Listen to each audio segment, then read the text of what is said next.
Well, it's beautiful with spacious skies, has amber waves of green, and has purple mountains majestic that rise up out of the plains. And all across America, from sea to shining sea, where the mountains and the prairies meet, is a place I need to be. Home is where Montana is my home. From mountain peaks to prairie lands, the places I have known. And I'm bound. Hello and welcome to another edition of the Backroads of Montana. I'm William Marcus. We're on location today at the historic 9 Mile Ranger Station near Missoula. For over 30 years, the U.S. Forest Service maintained a horse and mule ranching operation on these grounds. Pack animals were raised and trained for use in the delivery of supplies to fire crews before the use of airplanes. Our show today is filled with ranching and barns and haystacks. We'll visit the Judith Basin in central Montana, where once a year the entire population suffers from hay fever.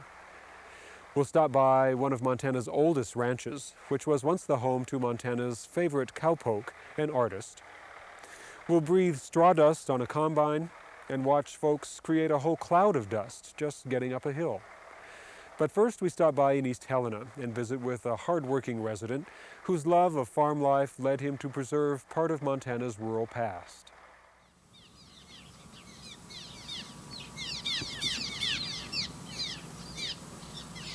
When Paul Kleffner relaxes after a long day, he sits back and watches the birds that have checked into a homemade birdhouse on his porch. See a little one's head sticking out? Uh-oh. And he thinks back on all the work he's done, preserving one of Montana's historic ranches. I've always loved history. I've always been a history nut. And I could sense this. Yeah, I sensed that this place was so unique and so different. The unique and different place is the Child Kleffner Ranch near East Helena. It's unique because of the 8-sided house Kleffner lives in. We think this is the only octagonal home of its period this side of the Mississippi River. And because of the huge barn that measures 3 stories and has 70 windows. And I just don't believe there's an older barn that is large in the United States. And it's different because of the tragic history of the original owner of the spread, William Child. The mid-1880s were a bad time for Montana cattlemen. A bitter cold winter had killed off many of their open-range herds. Child, who had come to Montana in 1873 and had been appointed territorial land commissioner, thought he had an answer. The next thing you read early that spring, where William Child was going to build a barn on his Prickly Pear Ranch where he could house 500 head of cattle, and he had a hay mow in the barn where he would be able to store 300 ton of hay and to take care of his cattle during these severe storms. So in 1888, Child began construction of a 55-foot-high, 3-story barn. Workmen from Italy were brought in to do the intricate stonework. And to this day, it's still standing up, just the lines of the barn are just as true and square as they were the day it was built. Everything he done in a very elaborate fashion, yes. Oh gosh, I could just go on and on about the money he spent here. It's just hard to conceive. Not long after, the one-of-a-kind 8-sided house was designed and built nearby, using round glacier boulders. This house was never designed for living quarters, for a permanent home. It had, first of all, the big ballroom upstairs, and there's only 2 bedrooms on the first floor. Well, it had a chimney down, one central chimney and 4 fireplaces. A good party place, and I don't think his family ever lived out here. I just don't believe they did. I think William Child wanted to really impress people. See, at that time, Helena was where most of the millionaires lived, and he did hobnob with them. It was a rather high society type of entertainment, and I think Child was very glad to have this nice home to do the entertaining in. But the high society life caught up with Child. He was broke and had to borrow money from prominent Helena attorney Wilbur Fisk Sanders to finish construction. Finally, Child decided he couldn't make a go of it as a rancher, and in 1893, he signed the property over to Sanders. It must have just devastated him. He had spent so much of his money and time and effort building this place, and it was just what he wanted. And then to lose it all, he had taken poison in the night, and he died from it. He probably knew what he was doing. He wanted to die out here. I assume that. I'm not so sure, but it's just logical that he kind of wanted to spend his last time on this earth, on this ranch that he had thought so much of. The ranch changed hands a few times in the early 1900s and had become run down. Kleffner bought the ranch not because of the unique architecture, but because he liked the land for ranching. He moved from Belt with his wife Thelma in 1943. Even before they arrived, Kleffner had to begin renovations. They raised chickens up here on this floor, and one of the windows were broke out, and they had nailed netting over the window so the chickens wouldn't get out of there. They had moved the chickens out, but they didn't take the manure, and when I came down here, there was about 2 or 3 inches of manure on this, chicken manure on this floor. The tin was all off of the roof of the barn, the windows were all out, the chimney was off of the house, and there were about 5 windows out of the house, and it was just to where somebody better fix it or it would have been completely deteriorated. Paul Kleffner has worked over 50 years restoring the house and barn and researching the history of the end of Montana's open range. The house and barn are now on the National Historic Register. Paul's semi-retired, but still keeps busy with a handful of cattle. He spends most of his time keeping the place up and giving tours of the historic ranch. Oh, I get an awful lot of compliments. Yes, people always admire the way I've restored the place and how nice it is out here. And I enjoy giving tours and bragging about the ranch. That's kind of my nature. So for now, Paul will relax, feed his birds, and remember the part he's done, preserving this bit of Montana history. You know, it is a beautiful spot. Child had his choice of a lot of places, and when he chose this place, I think he made a good choice. The Kleffner Ranch is open year-round for tours, weddings, reunions, or just plain kicking around. The remount depot at the 9 Mile Ranger Station began operation in 1932. Mules and their packers were loaded onto trucks and sent out to supply fire crews in local area hotspots. A string of 9 mules could deliver more than a ton of badly needed equipment to the fire line. Our next stop is a ranch that provided badly needed shelter to a wandering soul. In the early 1880s, Charlie Russell, Montana's beloved cowboy artist, was a long way from fame and fortune. The mountain man Jake Hoover took the young Russell under his wing and taught him the skills of self-reliance in a small cabin deep in the Little Belt Mountains.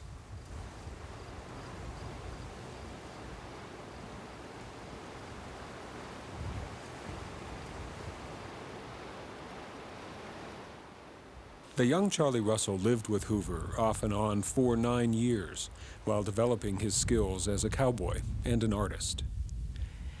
Years later, Russell would refer to Hoover as his greatest critic.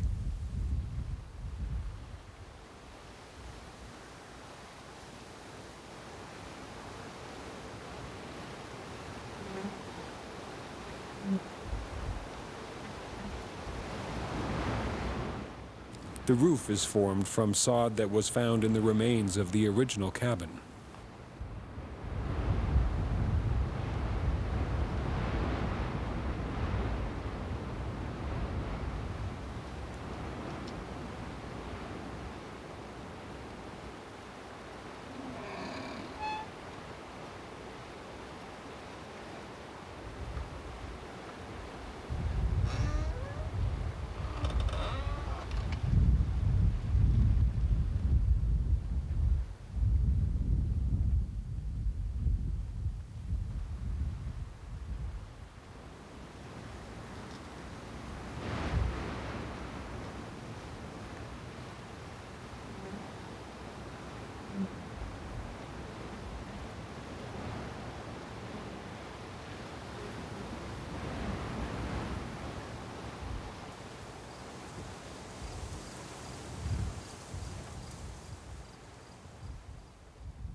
George William Trask bought the ranch from Jake Hoover in 1886.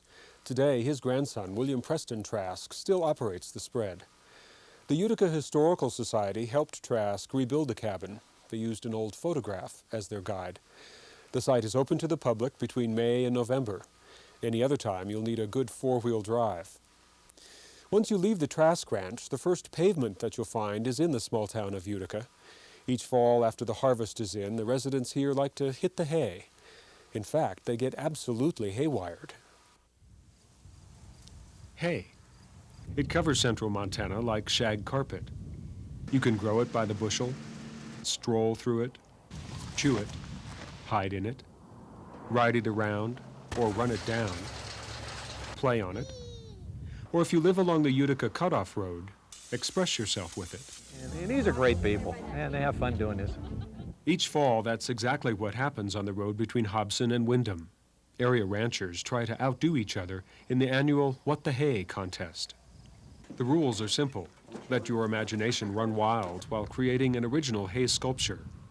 Loose, square, or round, it's quite possibly the art world's itchiest medium. It gets down your neck and makes you itchy, but Makes you itchy. it won't hurt you much. It's all part of the Utica Days celebration, which attracts thousands of onlookers to tiny downtown Utica. In a few hours, traffic here will be bumper to bumper. According to contest's chairperson Dale Longfellow, What the Hay began about 8 years ago as a friendly rivalry between two neighbors. I just at the garage, just teasing each other. They live across the road from one another, and then one put up one, and then the other one across the road put up one, and well, kind of led to where we are today. Yeah. Today, the contest has grown to approximately 40 entries, and although it's still a friendly competition, contestants are careful not to reveal the unique nature of their sculpture too soon. We don't get the entries until the very last minute because they don't want their nearby neighbor to know what they're putting up on purpose so they don't steal their idea. So The need for secrecy is matched only by the contestants' creative vision, an idea that most likely germinated during those long hours in the same field that grew this year's entry.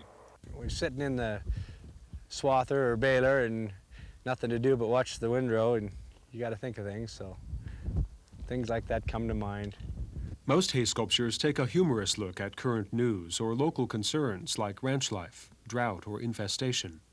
An entry which reflects this year's disappointing harvest is likely to share the same field with the real-life culprits. Anymore, it's getting hard to think of something that hasn't already been done before. We followed Mike and Nancy Woods, Hobson residents who have won the competition for the last 2 years. Mike's artistic talent and skill at rebuilding demolition racers make him this year's toughest contender. Mike's entry, a giant cactus, reflects this season's unusually dry conditions. It's made of square bales skewered by a metal support. All right, I'm gonna raise her up. Oh, here we go. But even straw is too heavy for the thin pipe, and the first of Mike's problems occurs when he tries to raise the sculpture. I think we got problems. So you either got lighter bales or heavier pipe, I guess. I think this pipe's a little bit too light. Mike and Nancy aren't the only artists with problems. A few miles down the road, Jim Hicks is trying to put a different spin on the competition. His idea, a rotating bale of straw shaped like a pirouetting ballerina or bailarina, can't make the leap from design to reality. And back in Hobson, a 50-mile-an-hour wind just took the top off Clint Carr's tractor-trailer creation, an 18 baler, and left it in another field. Blew the top of my truck off. Looked like I had a 16-foot high load and went through a 12-foot pass. With his small arsenal of power tools, Mike is rebounding quickly. The damaged pole is removed and a stronger one welded in its place. Just 30 minutes after a major setback, Mike's cactus reaches toward a cloudless sky. Even the finishing touches can be a labor of love. Nancy adds a drought-stricken farmer, unlucky down to the smallest detail, and a sign which pulls the theme together. No rain, no grain. Thanks to some helpful neighbors, Clint Carr's big rig is back in one piece. Just in case, Clint and his friend Jeff Morrison had a second entry to fall back on. It appears to be a modest shack made entirely of hay, until you read the name on the mailbox and realize the cabin's occupant is none other than Ted Straczynski, complete with typewriter, police ribbon, and a list of names, people who won the contest in years past. It's just a suspect. I'm not accusing anybody. While Jim and Sue Hicks work on their motorized bale arena, struggling over loose belts and overheated engines, the day's sightseers begin to arrive. Now, I've never seen anything like it before. I think it's really good. There's a lot of imagination used. Most will laugh at straw versions of country music singer Shania Twain. Well, it's a perfect match. Summer Olympics, tractors, and tomatoes, and celebrity golf. Some rejoice with this nun's rendition of Amazing Grace. Still others come to learn. One question we wanted to ask is, what's the difference between straw and hay? When you combine the grain, it leaves the straw. When you hay, you cut the alfalfa right and put it in bales right from the field. And, of course, a combination of the two. Selecting the final top entries falls in the lap of 3 judges, area ranchers and merchants, whose difficult task it is to determine which of their closest neighbors are the most imaginative. Good thing there's erasers on the pencils. Eventually, everyone ends up at Utica's Oxen Yoke Inn, home of the state's biggest hamburgers. In a small corner, the judges' votes are tallied. Amid the burgers, beers, and ballads, there's a noticeable anticipation in the air. After all, first place can bring as much as $300. Mike and Nancy Woods claim 3rd place with their towering cactus. Don Dirks captures 2nd place and the People's Choice Award for his Haytime Memories, an old hay wagon with straw mules and figures pitching hay. And first place to Jim and Sue Hicks for their bruised but still dancing ballerina. We didn't know if this thing was going to work properly or not, till now. No, it was fun. It was fun. That's the main thing. If we quit having fun, then we'll quit. But everything is equal in the end. Tomorrow, both winning and losing entries become bedding, mulch, bales, or feed. And it becomes cow chow. Slim chance of a second cutting this season is all that gives this artwork its value. And somewhere between Hobson and Windham, an idea for next year's What the Hay contest has already taken root. I think with what's going on in the world today, I think a little bit of humor, I think it helps everybody. It certainly helps our area.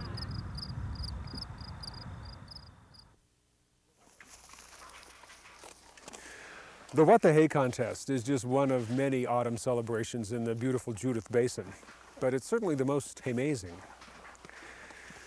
The 9 Mile Ranger Station is home to the Northern Region Pack Team. Each winter, more than 200 mules and horses munch their way through the hay stored in the barns here. As we just showed you, the What the Hay contest is a community event, but some farmers are still too busy in the field to participate. We spent an afternoon with Windham area resident Jim Knutson, cutting the last of this year's barley.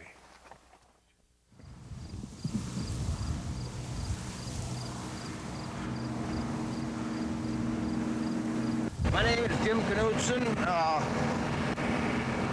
I live right out here in the country. My hometown is a little town down the road here, about 5 miles, Windham. I was born and raised there. My dad and Grandpa started farming the ranch many years ago. The correct year I really don't know, but we've been brought up around farming and ranching, and we just kind of took over by watching the dad and Grandpa,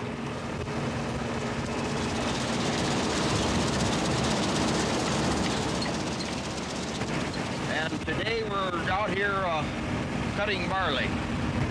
Well, it hasn't been a very good crop at all this year. Like I said, due to the dry conditions, the spring started out with a lot of moisture, but once it stopped, it just haven't had the right kind of rain for it, and the crops are short, and they're not yielding very well this year.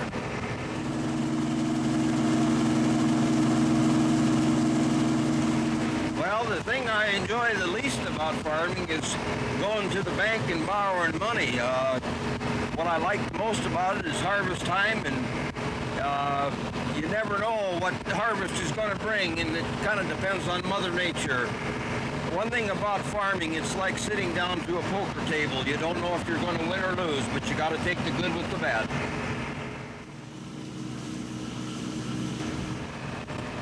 my neighbors around here are farmers and ranchers, and it's all kind of, it's just something that gets into your blood. You really enjoy it.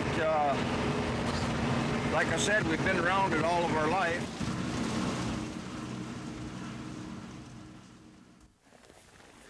Machines like that combine have changed the face of agriculture in Montana. Machines have also brought an end to horse and mule-assisted firefighting in our forests. Our next story spins around a machine of a different sort. The goal here is simply to get to the top. Yeah, this is the Indy 500s of hill climb. This is the biggest.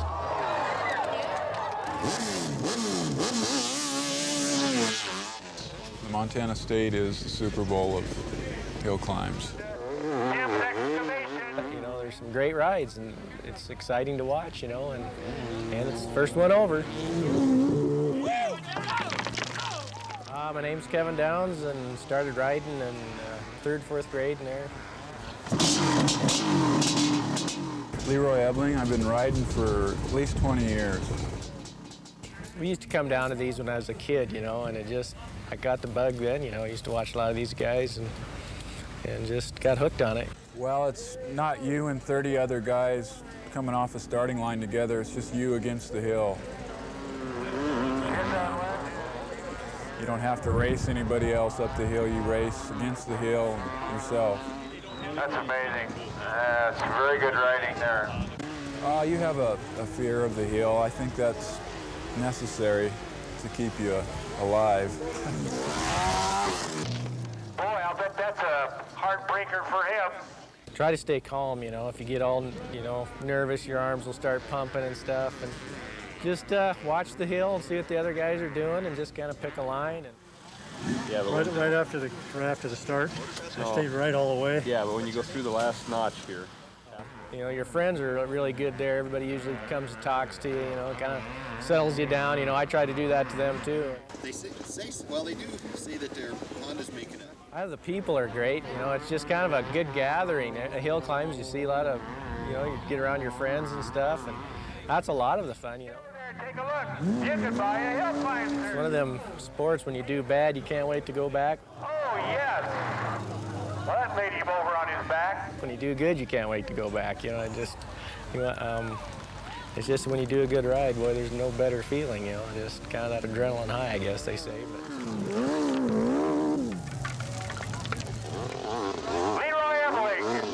Oh, I rode a few years before I even ever got over, back in the 80s. So it was frustrating for a few years.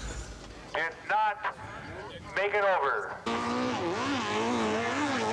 Oh, he's got a good run going there. I know a lot of rides, when you get done, somebody will come ask you, well, what did you do there and what did you do there? And I can't remember, you know. It just seems like a blank or whatever when you get done, you know. You can remember sections of it, but I can't say, well, I went that corner and then over there. It's just kind of what feels right when you're riding, you know.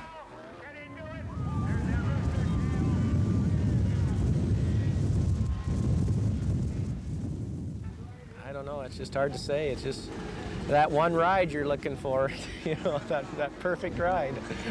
It keeps you coming back, I guess. You should know that the hill climb is located on private land and is only used once a year. Well, we've reached the end of another Backroads program. We'd like to thank the folks at the 9 Mile Ranger Station for all their help. If you'd like to know more about the Remount Depot, this book, 32 Years in the Mule Business, is available from the Forest Service. And you can visit the 9 Mile Ranger Station. The Visitor Center is open from Memorial Day through Labor Day, 7 days a week. We're always on the lookout for good places or people to visit on the Backroads of Montana. If you have a suggestion, drop us a line at the Backroads of Montana, University of Montana, Missoula, Montana, 59812. As long as you keep watching, we'll keep covering the Backroads of Montana. I'm William Marcus. See you next time. Home is where Montana is my home. From mountain peaks to prairie lands, the places I have known. And I'm bound to ramble, yes, I'm bound to roam. And when I'm in off the road now, boys, Montana is my home. And it's a land of many waters coming down from mountains high. And there's a mighty big sky up above us here.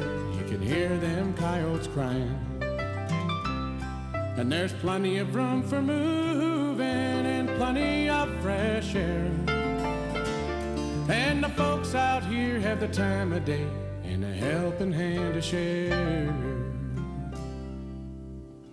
Home is where Montana is my home.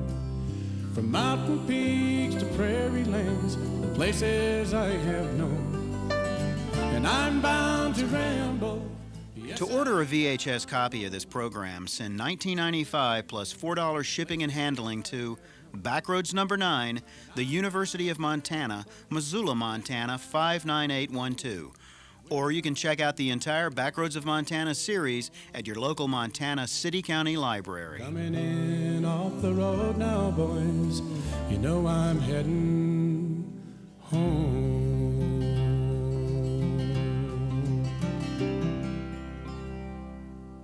This program was made possible by production support from the Greater Montana Foundation, Travel Montana, and the University of Montana.